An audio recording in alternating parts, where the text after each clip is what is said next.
The meeting held here at Macon Elementary this evening was held in both English and Spanish to meet the needs of this culturally diverse neighborhood, a neighborhood where now everyone gives and gets a second look after 3 unsuccessful attempts to snatch a child.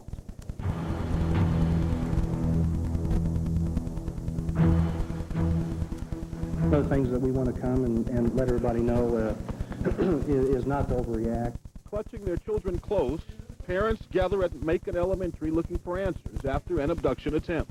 También quiere que ella les está diciendo a los padres que necesitamos ayuda, que ustedes estén aquí. Since late January, there have been 3 attempted abductions in the Pleasant Grove area, near Truett, Anderson, and Macon Elementaries.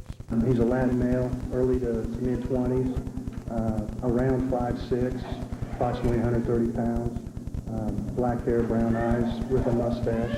He did speak in English. Right here. A year ago in this same neighborhood, the parents of an elementary girl saw a man who fits the same general description of the man police are looking for now. He accosted her daughter. He stood right behind that tree right there, put his hands in his pockets and played with his genitals. There are nearly 2,000 sex offenders on probation alone in Dallas. 137 live in the area where these attempts have been made. You know, the sad fact is we can only supervise the people on probation, and there's probably quite a few that we just haven't had the chance to work with yet. Parents are concerned. This is a big concern to us because this is our only child. And if something would ever happen to her, it would just rip our heart off. Now again, police officers began this meeting. You heard Detective Moulton. He started this meeting by saying, don't overreact. Don't expect to find the bad guy lurking behind every bush or in every car. But do be careful. Do take precautions. Don't let your children walk alone. Police also tonight say, hey, if you see someone strange, still don't be uncertain. Go ahead and give us a call. You can call the Youth and Family Division of the Dallas Police Department. The number is 214-670-4426. That's the story tonight at Macon Elementary in Pleasant Grove. I'm Sean Rabb, Fox 4 News. And English about someone who's been trying to snatch children around Truett, Anderson, and Macon Elementaries. Ok, cuando sus niños, los padres que no trabajen, que por favor vengan a recoger a sus hijos, no los dejen que caminen solos a su casa. Rosemont Elementary Schools. Tonight, some parents said they have had enough, and they called an emergency meeting to try to protect their children and catch the predator. Channel 8's Doug Wilson reports.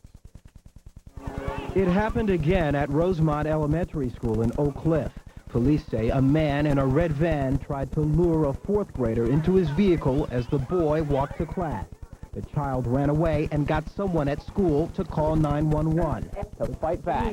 It's called the School-Centered Education Committee, a recent innovation at Macon. The committee is led by parents who have the power to call meetings like this one, where police and other experts offer advice on ways to keep children safe. Everybody wants to put a little cocoon around their children, but that's not possible. So what we do is we get the knowledge that we can use and pass that on to our children. Perhaps the offenders live near the Pleasant Grove School. Texas News 5's Cliff Caldwell just left a meeting where the news was delivered. Cliff, what did they say tonight? Well, what they said is not news that the parents wanted to hear. It's nighttime and admittedly much darker than it was near these portable classrooms when the alleged attempted abduction occurred some 10 o'clock in the morning. But as you look at these 13 portables, it's not too hard to feel just how removed you are from that school, particularly parents lined up picking up their children after school at BH Macon Elementary. As Frank Wynn sat waiting for his 11-year-old daughter, other boys tussled, perhaps evidence of a lack of adult supervision. It should have been patrolled all the time, you know, because it only takes a second for somebody to be grabbed. About 60 or 70 parents met for a hastily called school community council meeting. The point? To update parents as to the investigation into an alleged attempted abduction where a girl is said to have bit her assailant and fled. School council member Mickey Fears also hopes to start school parent patrols. These people can... But developed a description.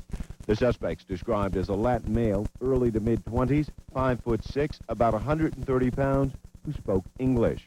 However, probation officers explained why parents need to watch their children. Their probationers say about 140 or 7% of Dallas's registered sex offenders live in the same zip code as the school. They're going to look for the ones who... They're kids, following recent reports of a man who has been trying to abduct children. 11 News reporter Gerard Ramallo is live at Macon Elementary School, where the meeting just let out. And Gerard, there is a lot of concern over this issue. Yeah, Karen, there sure is concern tonight. Already there have been 3 reported incidents of a man trying to lure children with this, cash, money. About 100 people did show up here tonight. They received some valuable information, also some startling information, like the fact that there are 137 registered sex offenders living in the Pleasant Grove area. It's no wonder why people want this man caught. They want him placed behind bars.